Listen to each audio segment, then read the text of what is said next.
আমার আগের বাউল নিয়া এপিসোডের পরে ফরাদ ভাই একটা ভিডিও করেছিলেন। ফরাদ ভাই ওইখানে স্বীকার করেছেন যে পালাগানে যেইভাবে আল্লাহ খোদা নিয়া ফাজলামি করা হয়েছে, আবুল হোসেন সরকার করেছে, সেটা অগ্রহণযোগ্য। আমি ফরাদ ভাইয়ের সাথে এই ডায়ালগের রাস্তাটা খোলা রাখতে চাই, যদিও অনেকে বলছে যে এটা আপনার করা উচিত না, কিন্তু এটা আমি করতে চাই এই কারণেই যে এইখান থেকে একটা সমাধানের রাস্তা আসতে পারে। বামেরা কিন্তু এই রাস্তা খুলতে চায় না, তারা ডায়ালগ চায় না, তারা মনে করে তারাই সমাজের কর্তা, তাদের কথাই শুনতে হবে সবাইকে, কারণ তারা সবার থেকে বেশি বুঝে। যাই হোক, আমরা ফরাদ ভাইয়ের যুক্তিগুলো আগে শুনি, তারপরে ওইটা নিয়ে আমরা একে একে আলাপটা করবো আর কি। প্রথমত ধরুন আবুল সরকার এটা একটা পালা, এবং পালার মধ্যে এই ধরনের আমাদের ব্যবহার দীর্ঘকাল ধরে ছিল। এখন যদি কোনো আমাদের দেশের যে পরিবর্তনটা ঘটেছে, যে বিশেষত আপনার বাঙালি জাতিবাদী ফ্যাসিস্ট শক্তির পতনের পরে সভাপতি আমি দীর্ঘদিন ধরে বলে আসছি, এর বিপরীতে ধর্মবাদী ফ্যাসিস্ট শক্তির উত্থান ঘটবে, এটা তো খুব স্বাভাবিক ব্যাপার। এখন ধর্মবাদী ফ্যাসিস্ট শক্তি যখন উত্থান ঘটেছে, ফলে সভাপতি তারা যে কোনো ছোট আপনি মূলত কী কাজ করবে, তারা প্রথমে তারা ইসলামকে হিও প্রমাণ করবে। প্রথম কাজটা তারা যেটা করবে, কারণ তারা ইসলামকে এমনভাবে প্রমাণ করবে যে তারা আগের সরকারের বৈধতা তারা প্রমাণ করবে, যে এরা আসলে একটা উগ্র, এরা আসলে একটা মৌলবাদী শক্তি, ইসলাম মানে একটা মৌলবাদ। ফলে এই পরিস্থিতিটা তারা কিন্তু তৈরি করার মধ্য দিয়ে তারা বাংলাদেশকে আঞ্চলিকভাবে এবং আন্তরিকভাবে একটা অত্যন্ত বিপদের দিকে আমাদের ঠেলে দেবে। আমি ইতিমধ্যে পিনাকি নিশ্চয় খেয়াল করেছে যে আমাদের বর্তমান সরকার কিন্তু যে আমাদের যে প্রত্যাশা, সেই প্রত্যাশা পূরণ করতে পারেননি। অনেকগুলো আপনার ইস্যু রয়েছে।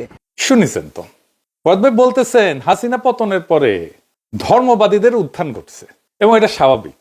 তারা যে কোনো সুতায় দুইটা কাজ করবে, প্রথমে তারা ইসলামকে হেয় প্রমাণ করবে, এমন ভাবে হেয় করবে যেন আগের সরকার যা যা বলতে ইসলাম সম্পর্কে সেটাই সত্য বলে মনে হবে, আর আঞ্চলিকভাবে এবং আন্তর্জাতিকভাবে আমাদেরকে বিপদের মুখে ঠেলে দেবে। এরপরের কথাটা শুনেন।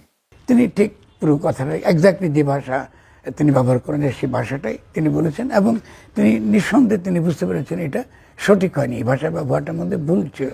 কিন্তু পালাগানে আমাদের বাংলাদেশে এর আগে কিন্তু এরকম ভাষা ব্যবহার করতেন। পালা কিন্তু এটা কিন্তু তিনি অভিনয় করছেন, মানে পিনাকির প্রথম তার ভুল যে তিনি অভিনয় আর একজন ব্যক্তির বক্তব্য এই দুইয়ের মধ্যে তিনি পার্থক্য করতে পারলেন না। এটা খুব দুর্ভাগ্যজনক।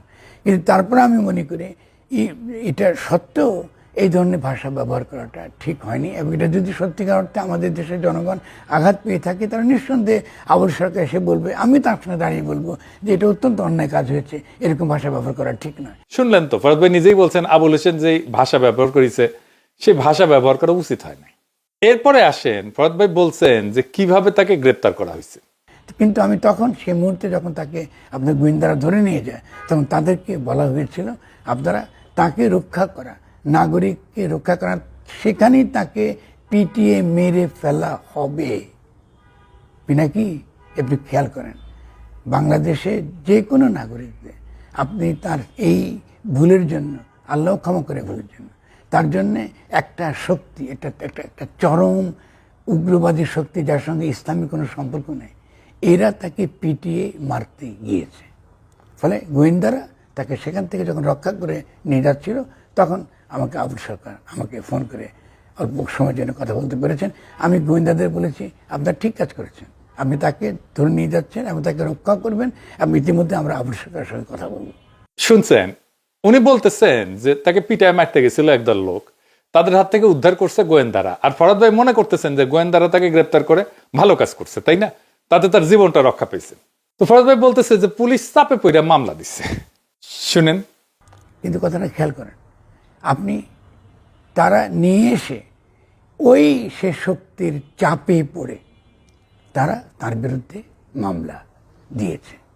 আপনি যখন মামলা দিয়েছেন তারপরেও কিন্তু পিনাকি আমি কিন্তু চুপ ছিলাম, কারণ আপনার জানা উচিত ছিল আমি এখানে কি করছি। আমি তো একটা বিবেকহীন মানুষ নই, ফলে আমরা তার পক্ষে আমি কোনো মন্তব্য করিনি।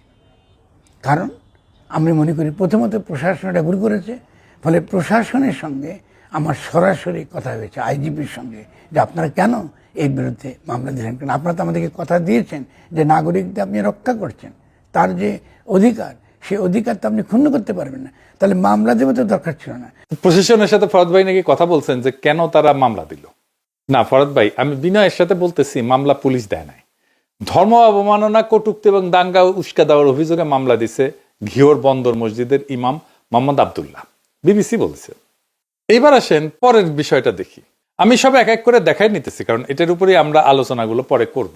কারণ মামলা না দিয়ে যদি আমরা আবুল সরকারকে সেদিন সকলের সামনে গিয়ে বলতাম যে তিনি যে ভাষা ব্যবহার করেছেন এটা ঠিক নয়, এটা আমাদের অনুভূতিকে আঘাত করেছে, তো পুরো জিনিসটা কিন্তু মিটে যেত। শুনেছেন তো, ফরাদ ভাই বলতেছেন যে উনি ভাবছিলেন এটা মিটমাট হয়ে যাবে, আবুল হোসেন মাপ চাইবে ধর্মীয় নেতাদের মধ্যস্থতায়, এটা একটা মীমাংসা হবে। এখন এই জায়গাটা ভালো করে লক্ষ্য করেন। এরপরে ফরাদ ভাই যা বলবেন এখানে লুকায় আছে সকল ষড়যন্ত্র।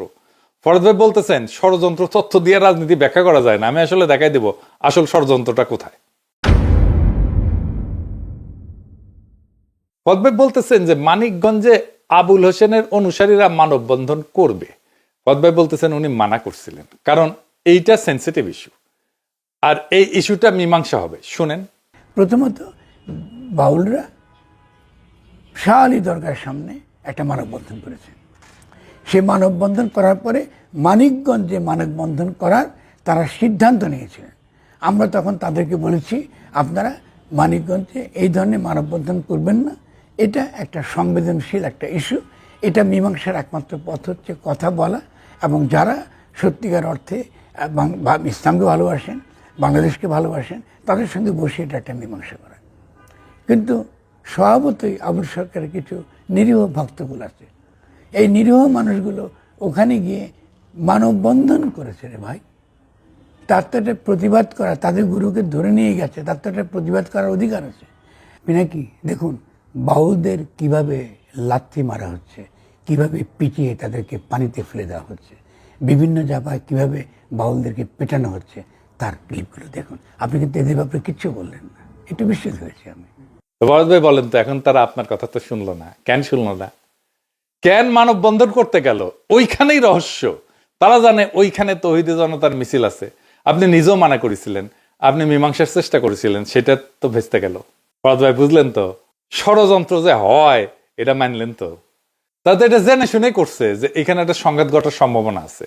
আমি যদি জানি ওইখানে সংঘাত হইতে পারে, জেনেই যদি যাই, তাহলে মার খাওয়ার জন্য কি আমার অন্য কাউকে দোষ দেওয়া যায়? যায় না।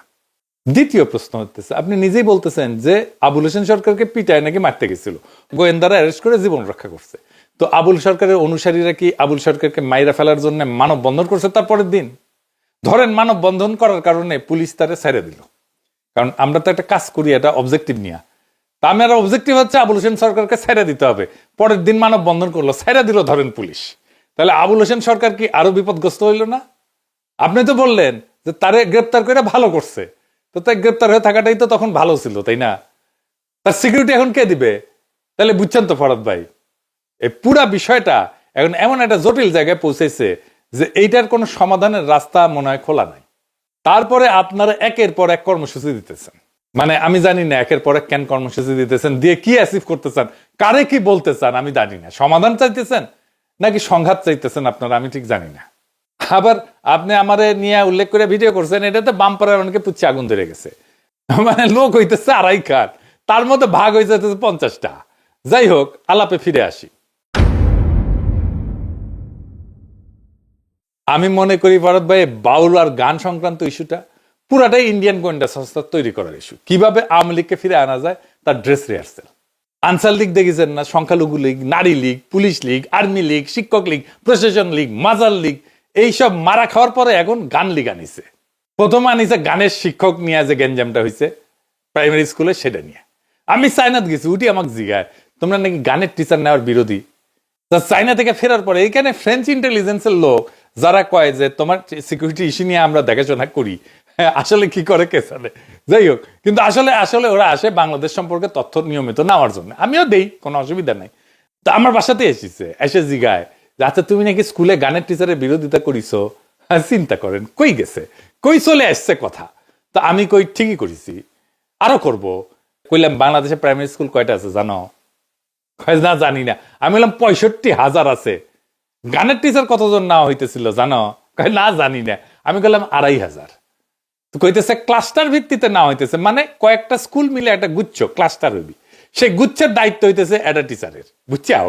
তো 65,000 স্কুলে 2,500 টিচার দিলে এটা দিয়ে যদি কভার করতে হয়, তাহলে একজন টিচারকে কয়টা স্কুলে দায়িত্ব পালন করতে হবে? 26টা স্কুলে। এটা কি হারকিউলিস?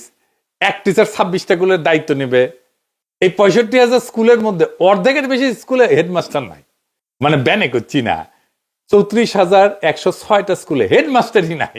তো ওই হেডমাস্টার দিতে পারে না, আর গানের টিচার দিতেছে। মানে এটা মস্করার একটা সীমা পরিসীমা আছে, তো ফাইজলামের একটা সীমা পরিসীমা আছে। তো তার উপরে দেখেন, আমরা যখন ছোট ছিলাম তখন মৌলভী স্যার থাকতো না স্কুলে একজন, সে মৌলভী স্যারের পদ কিন্তু এখন নাই, হাসিনা খায়া দিছে। তারপরে হেফাজতের একাংশ কওমি জননী উপাধি দিছিল হাসিনারে। বাংলাদেশ মুসলমান প্রধান দেশ, আর সেই দেশে স্কুলে ইসলাম ধর্ম শিক্ষকের পদ খাইয়া দিয়া, প্রধান শিক্ষকের পদ পূরণ না কইরা এমন একটা বিষয়ের কয়েকজন টিচার নিয়োগের জন্য দেওয়া না হইলো, তাহলে তো সন্দেহ হবেই, হবে না? খুবই স্বাভাবিক ঘটনা এটা। গানকে একটা পলিটিক্যাল ইস্যু বানায় আওয়ামী লীগকে ফিরে আসার প্ল্যাটফর্ম বানায় দেওয়ার চেষ্টা করা হয়েছে। আমি প্রমাণ দিই এটা, ফরাদ ভাই, আপনার প্রোগ্রাম থেকে প্রমাণ দিই। এক আওয়ামীপন্থী বাউল আইসা বলতেছে জুলাই যোদ্ধারা পাকিস্তানি। আপনার শিষ্য সহকর্মী রোমেল তারে ধরছে, দেখেন। আপনি আওয়ামী লীগের দালাল, আপনি জুলাই যোদ্ধাদেরকে খুনি বলছেন কেন? পাকিস্তানি বলছেন কেন? আপনি এই এলাকায় থাকবেন, আমরা জিনিসটা সলভ করতে যাচ্ছি, আপনি আওয়ামী লীগের দালাল হিসেবে আপনি এই জিনিসটাকে উস্কানি দিয়া এটা আপনি মৌলবাদী, আপনি জঙ্গি, আপনি জুলাই যোদ্ধাদেরকে পুলিশ হত্যা, জুলাই যোদ্ধাদেরকে পুলিশ হত্যাকারী বলছেন কেন? বলছেন আপনি, আপনি ভিডিও আছে সোশ্যাল মিডিয়ায়, আপনাকে যদি এলাকায় দেখি তারপরে কিন্তু ভিডিও আপনাকে আওয়ামী লীগের দালালি করে বাউলদেরকে বিপদে ফেলাচ্ছেন কিন্তু আপনি। আমরা এই যে আমরা সলভ করার সমাধান চেষ্টা করতেছি, আর আপনি সে বাউলদের মধ্যে আওয়ামী লীগের ব্যবহৃত করাচ্ছেন, ইন্ডিয়ার ক্যাম্পেইন, শেখ হাসিনার ক্যাম্পেইন। আপনি আর কখনো আমাদের সমাবেশের আশেপাশে আসবেন না। আপনি যদি আসেন তাহলে মার খাবেন। আপনি কত বড় সাহস আপনার জুলাই যোদ্ধাদেরকে জঙ্গি বললেন? না, আপনি বলতেছেন সেকুলার ফ্যাসিজমের পরে ইসলামপন্থী ফ্যাসিজমের উত্থান হয়েছে, আগেও কইছেন, আমাকে নিয়ে করা ভিডিওতেও কইছেন আর কি, যে ওরা এসে দেখাবে যে ইসলাম কত খারাপ। এটা খুবই বিপজ্জনক একটা ফ্রেমিং করছেন ফরাদ ভাই। আপনি অন্য একটা জায়গায় বলছেন যে দেশে ধর্মের নামে নির্যাতন নিপীড়ন চলতেছে। আসলে কি তাই? বাংলাদেশ যে অস্থির সময় পার করতেছে সেটা দুইটা কারণে হইতেছে। বিএনপির বেপরোয়া নেতা কর্মীরা খুনাখুনিতে লিপ্ত হয়েছে, চাঁদাবাজিতে লিপ্ত হয়েছে, একে অপরকে মারতেছে, এমনকি রাজনৈতিক প্রতিপক্ষের উপরে ঝাঁপাই পড়তেছে, ঠিক কিনা বলেন? আর 2 নাম্বার হইতেছে ইন্টারিম সরকার অপদার্থ। আপনার এই কথাটাই আবার প্রতিধ্বনি করছে আনু মোহাম্মদ, জানু মোহাম্মদ। এই যে শুনেন, এই ধর্মীয় ফ্যাসিবাদী গোষ্ঠীর আমরা উত্থান দেখতে পাচ্ছি বাংলাদেশে। এই যে না গোষ্ঠী বা এই ধর্মীয় ফ্যাসিবাদী গোষ্ঠী, এটা হচ্ছে বলা যায় যে গত গণ অভ্যুত্থানের পুরো উল্টো যাত্রা। আসলে বাংলাদেশের রাজনীতির ইতিহাসে 54 বছরে বিভিন্ন রাজনৈতিক দল এই ধর্মীয় গোষ্ঠীগুলিকে নানানভাবে ব্যবহার করার চেষ্টা করতে গিয়ে আজকের এই পরিস্থিতিটা তৈরি হয়। আপনি পানিতে ফেলার যে ভিডিও দেখাইছেন, চর থাপ্পড় মারছে কয়েকজনকে, চর থাপ্পড় দিলে যদি ফ্যাসিস্ট বলে ত্যাগায় দেন তাহলে তো মুশকিল ফরাদ ভাই। যারে পানিতে ফেলিছে তারে পানিতে কিন্তু ওরা ফেলেও নাই, ওই নিজেই পানির ঝেপে পড়িছে 2 হাঁটা চর থাপ্পড় খেয়ে, তারপরে সাঁতার কেটে ওই পারে গেছে। আপনি তো মানা করছেন মানববন্ধন করতে, তারপরে জেদ কইটা করিছে। এতই হেদম তো বুঝে নাই যে মার খেতে পারে। পুলিশ কার্যকর হইলে ওইখানে 144 ধারা দিত, এটা দিলে এটা হইতো না। পুলিশে বলেন যে 144 ধারা কেন দিল না? আপনি এখন কইতে পারেন ওদের কি কথা বলার অধিকার নাই? ওরা কি কথা বলতে পারবে না? একটা মানব বন্ধনও করতে পারবে না? ওরা তো শান্তিপূর্ণ কর্মসূচি করতেছিল। হ্যাঁ, তাহলে আপনি কেন নিষেধ করেছিলেন বলেন? আপনি তো নিষেধ করেছিলেন, তাই না? এটা করার জন্য নিষেধ করেছিলেন না, তাই আপনি কেন নিষেধ করেছিলেন? শোনান এডিটর সাহেব, ওই অংশটা আবার শোনান। শাহ আলী দরগার সামনে একটা মানববন্ধন করেছে। সে মানববন্ধন করার পরে মানিকগঞ্জে মানববন্ধন করার তারা সিদ্ধান্ত নিয়েছিলেন। আমরা তখন তাদেরকে বলেছি আপনারা মানিকগঞ্জে এই ধরনের মানববন্ধন করবেন না, এটা একটা সংবেদনশীল একটা ইস্যু। তার মানে আপনার মনে শঙ্কা ছিল তো, যে কোনো রাজনৈতিক কর্মসূচিতে কোনো না কোনো মাত্রার ঝুঁকি থাকে। এই ঝুঁকি নিব নাকি নিব না সেটা সচেতন সিদ্ধান্ত। দেশের মানুষ ফুসতেছে আল্লাহ খোদার অপমানে, যার কথায় অপমান হয়েছে তার মুক্তির জন্য মানববন্ধন করতে গেছে, এটা তো উস্কানি দেওয়ার জন্য করছে, যেন পরে সেন্সেশন সৃষ্টি করতে পারে। এই মরিয়া চেষ্টার জন্য সন্দেহ হয় যে ইন্টেনশন কি, মনে হয় এর মধ্যে ষড়যন্ত্র আছে। কোন ঘটনা ঘটার পরের 72 ঘন্টা হইতেছে হাইলি সেন্সিটিভ টাইম, পরিস্থিতিকে সামাল দিতে হয় ওই সময়, এই টাইমে ঠান্ডা করতে হয় সবকিছু, এই টাইমের মধ্যে মানববন্ধন করা হয়েছে, এটা যাই নাই করা হয়েছে। আপনারা একের পর এক কর্মসূচি দিতেছেন, যে পরিস্থিতি আরো খারাপ হইতে পারে এটা সবাই জানে, এইটাতে বলে কুলিং অফ পিরিয়ড, এই যে 72 ঘন্টা বা black out window, D escalation period, যেটাকে বলা হয় উত্তেজনা ছড়ানোর আগে মানুষের আবেগকে ঠান্ডা করার বাধ্যতামূলক সময়। এইটার মধ্যে আপনারা একের পর এক কর্মসূচি দিয়ে গেছেন, একের পর এক, যেন পরিস্থিতি ঠান্ডা না হয়। আমি যদি স্বরাষ্ট্রমন্ত্রী হইতাম, ওই বাউলদের সব কয়টারে যারা মানববন্ধন করতে গেছিল প্যাকেট করে জানতে চাইতাম যে তাদের ওইখানে মানববন্ধন করার জন্য উস্কাইছে কে পাঠাইছে, কে অর্গানাইজ করছে, সব বাইরে হয়ে যেত। আর আপনি যে এরকম ফ্যাসিস্ট করতেছেন, আপনি যে রাজনীতি করতেন ফরদ ভাই, আপনি মনে কিছু করেন না, আপনি যে রাজনীতি করতেন, সর্বরা পার্টির রাজনীতি করতেন, আপনার বন্ধু হুমায়ুন কবির মেরে ফেললো না, খুনাখুনি করছে না, আপনি কি ওদের ফ্যাসিস্ট বলেন? জীবনে বলেছেন ওদের? আপনি ওই দল করতেন তো, মানে ওই দলের সদস্য ছিলেন কিনা জানি না, কিন্তু ওই দল তো করতেন, আপনারই বন্ধু ছিল তো হুমায়ুন কবির, তো মেরে ফেললো না, কতজনকে মারিছে না এই সর্বহারারা, ফ্যাসিস্ট বলছেন ওদেরকে। আর যে প্রতিবাদ সমাবেশে হামলা হইতেছে, তারা কি আসলে ইসলামপন্থী আপনি জানেন? তার মধ্যে কারা আছে আমি দেখাইতেছি, এটা প্রমাণ দেখাইতেছি, দেখেন। এই যে জুলাই মঞ্চের আহ্বায়ক আরিফ রে নিয়ে আমার ক্ষুদ্র ভ্রাতা মনোহর পাটোয়ারি লিখিছে, ওটি থেকে কইতেছি, এটা সাহেব আগে তো মনোহর পাটোয়ারির পেজটা ভালো করে দেখান তো, কচু খেতেরা ওর পেজ মোবাইল সব খাইয়া দিছে, ওরা ফলো করেন, গুরুত্বপূর্ণ লেখালেখি পাবেন। ওই করছে মনোহর করছে যে আরিফ ডান ঘরানার ছাত্র দল ছিল, ও যখন ওইখানে ছিল আর কি, বাংলাদেশে ছিল, ও এখন প্যারিসে থাকে, তো 2013 সালের কথা কইতেছে, চাঁদপুরের ছেলে, ছাত্র দলের মিছিলে রেগুলার যাইতো নাকি, তো পরে ওই সময় যে ছেলেটা ঢাকা বিশ্ববিদ্যালয় কলা অনুষদের ছাত্রলীগের সহসভাপতি হয়ে গেছে, দেখেছেন? আবার 5ই আগস্টে আসিফ নজরুলের সাথে বঙ্গভবনে গুরুত্বপূর্ণ মিটিং এ সে সমন্বয়ক হিসেবে উপস্থিত, তাকে নাকি পরিচয় করা দিয়েছিল জুনায়েদ সাকি। মানে আরিফ আসিফ নজরুল জুনায়েদ সাকিরে কনভিন্স কইরা 5ই আগস্ট মূল সমন্বয়কদের পাশ কাটায় টেলিভিশনের সামনে সমন্বয়ক হিসেবে হাজির হয়েছে আসিফ নজরুলের সামনে। দেখেন, হ্যাঁ, এই আরিফ হইতেছে জুলাই মঞ্চের আহ্বায়ক, এই জুলাই মঞ্চে হামলা করেছিল। কুই থেকে কুই, দেখেছেন ভরত ভাই, কতগুলো খেলা খেলিচ্ছে এখানে কতজন। তো ষড়যন্ত্র তত্ত্ব দিয়ে যে আপনি আমারে করলেন যে এটা করা যাবি না, তো আর দেখলেন তো ষড়যন্ত্র জিনিসটা কি, কে কি করতেছে, সবকিছু ইসলামপন্থীর উপর চাপাই দিয়েন না। ওই মানববন্ধনের পরবর্তী ঘটনা নিয়ে যা হয়েছে, তাতে এই বাউল সম্প্রদায় মহাবিপদে পড়ছে। আপনি বলতেছেন আবুল সরকার পালাগান করে, সে তো বাউল না, আপনি নিজেও ওরা বাউল বলে পরিচয় করাই দিতেছেন। দেখেন কি জানি বাউল কিনা, যারা মানববন্ধন করছে তারাও কিন্তু বাউল না, কিন্তু এই যে একটা ফ্রেমিং করতেছেন বাউল বইলা, এখন ওয়াজে বাউলদের নিয়ে আলেমরা বয়ান দিতেছেন, রেফারেন্স থেকে বইপত্র নিয়ে, বাউলদের উপরে বইপত্র নিয়ে ওনারা পড়তেছেন, পড়ে আবার ওই রেফারেন্স দিতেছেন। এই যে আব্দুল হাই সাইফুল্লাহ, আমার খুবই প্রিয় একজন আলেম, তরুণ আলেম, একজন জনপ্রিয় একজন আলেম, তার ওয়াজে, ওনার ওয়াজে দেখেন বই থেকে রেফারেন্স দিয়ে দেখাইতেছেন বাউলদের জীবনাচার নিয়ে। কি হইল ঘটনাটা? ডক্টর আনোয়ারুল করিম তার বাউল বইয়ে লিখছেন যে এই বাউল শব্দটা মূলত বাল শব্দ, যেটা বাহিরের শব্দ, সেখান থেকে হেঁটে এসেছে। আহমদ শরীফ বলতেছেন তার বই বাউল তত্ত্ব, এই বাউল তত্ত্বে বলতেছেন তারা মূলত কামাচার অথবা এই যে মিথুনাত্মক যোগ সাধনা, এই পদ্ধতিটার নামই হচ্ছে বাউল পদ্ধতি। আপনি শুনলে অবাক হবেন যে একজন পুরুষ আর একজন নারী, এদের এই যোগ সাধনাতে লাগবেই, সেটা বিবাহিত হোক বা অবিবাহিত হোক। যারা ধর্মই মানে না, প্রচলিত যেগুলি আছে, তাহলে আবার বিবাহ কি, তার মানে একজন নারী সাথী তার লাগবে। এই যে ওয়াজের মধ্যে বাউল ইস্যুটা ঢুকে গেছে, এখন এইটা দেখেন সারা দেশে কেমনে ছড়ায়, একদম ভাইরাল হয়ে যাবে পুরো ইস্যুটা, সবাই এই ইস্যুগুলো দেখবে এবং পড়বে, আবার ও বইয়ের পাতা ফটোকপি হয়ে বিলি হবে। এটা দুঃখজনক হলো সত্য যে আপনাদের এই অ্যাক্টিভিজম আপনাদের বা বাউলদের কোনো উপকারে আসে নাই, বিপদ বাড়াইছে। বাংলাদেশে সব মানুষ খেপে গেছে, আপনার উপরে প্রচন্ড খেপছে মানুষজন, ভয়ানক খেপছে। আপনি বরং এইটা খুঁজে দেখেন আপনার উপরে এত খেপলো কেন। আমার সাজেশন, এই বাউল নিয়ে আপনাদের অ্যাক্টিভিজম বন্ধ করেন, এখনই বন্ধ করেন।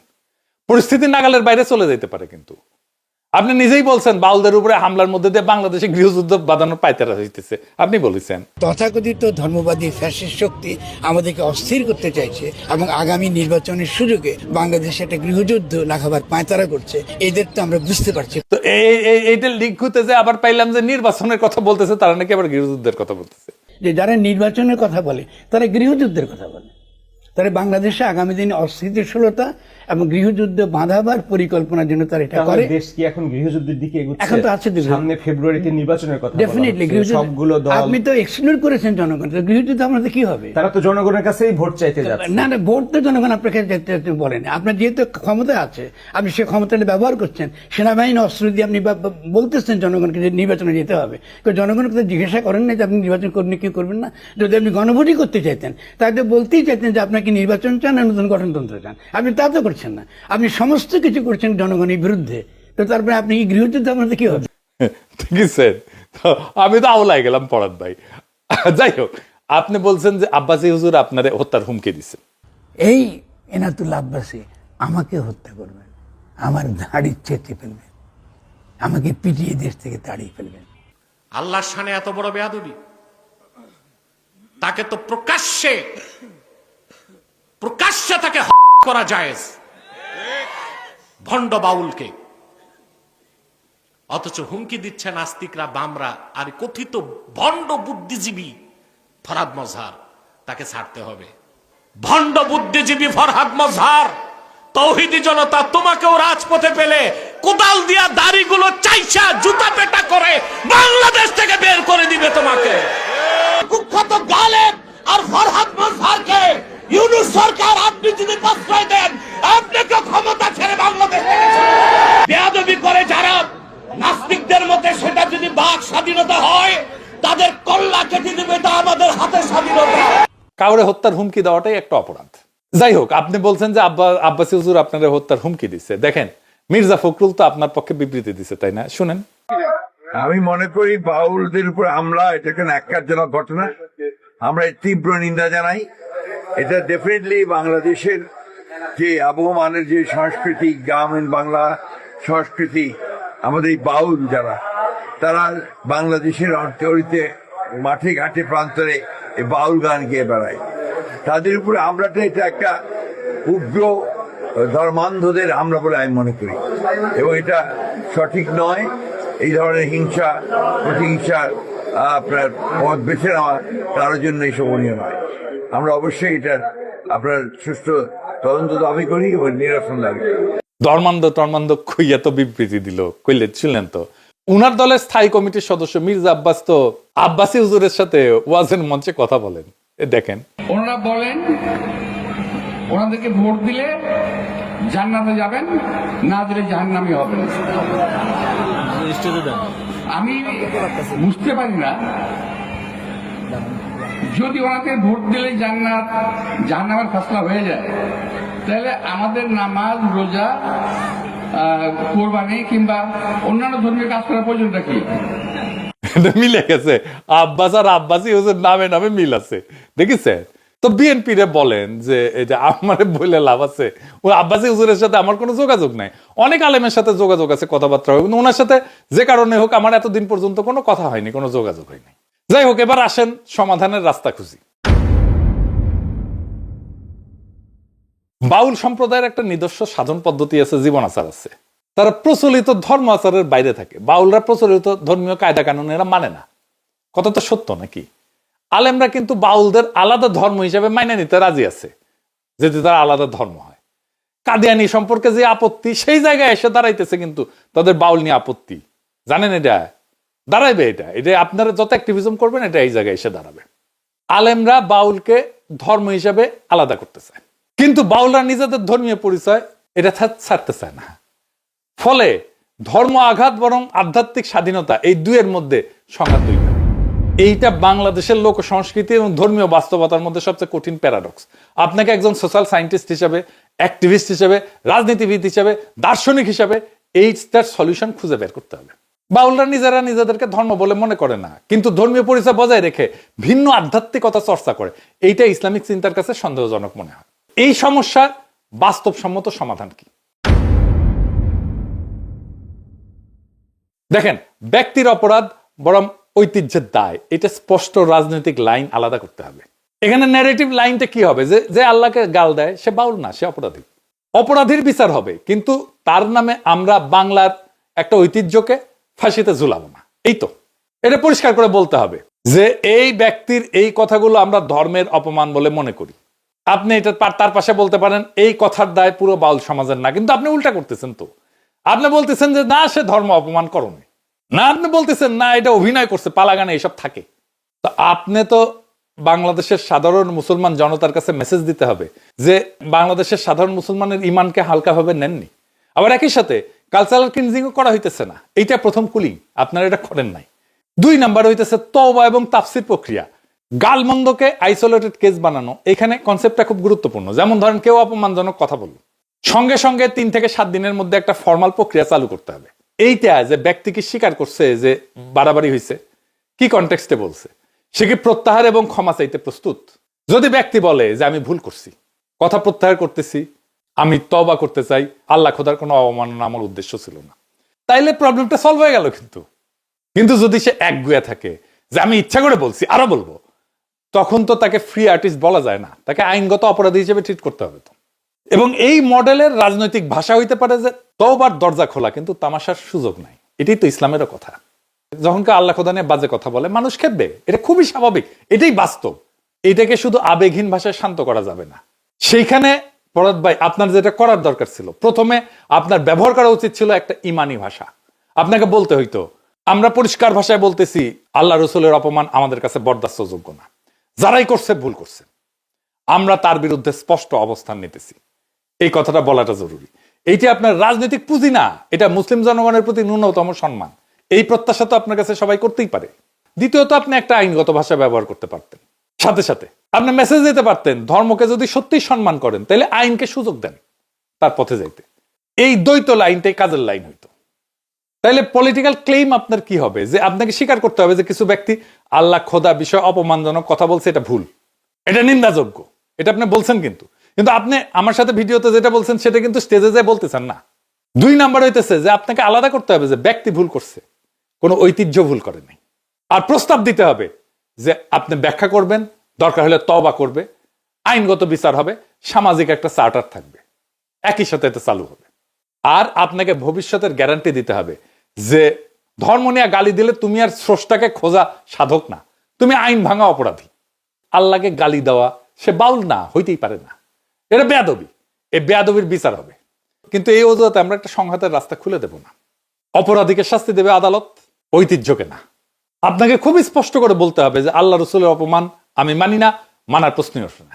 কিন্তু ইসলাম যেন কখনো এই গণহিংসার পুঁজি না হয়, এটাও ইমানের অংশ বলে আমি মনে করি। এটা আপনাকে বলতে হইতো। এইটুকু বললে সব সমস্যার সমাধান হয়ে যেত সহজে। আশা করি ফরহাদ ভাই আমি আমার প্রস্তাবটা বুঝাইতে পারছি। আমি মাজার নিয়ে আর একটা এপিসোড করব, কারণ এই মাজার নিয়ে যে প্রবলেমগুলো তৈরি হইতেছে সেটার একটা সলিউশনের রাস্তা খুঁজে বের করা দরকার। এই গুরুত্বপূর্ণ ইস্যুগুলা সামাজিক বিতর্ক দিয়ে ফয়সালা করতে হবে, আর কোনো রাস্তা নাই। আশা করি এই ডায়ালগে আপনি অংশ নেবেন এবং সংকট থেকে উত্তরণের রাস্তা খুঁজবেন। একই সাথে আপনার প্রতি আমার প্রত্যাশা থাকলো, আপনার প্রতি জাতিরও প্রত্যাশা আছে। ইনকিলাব জিন্দাবাদ।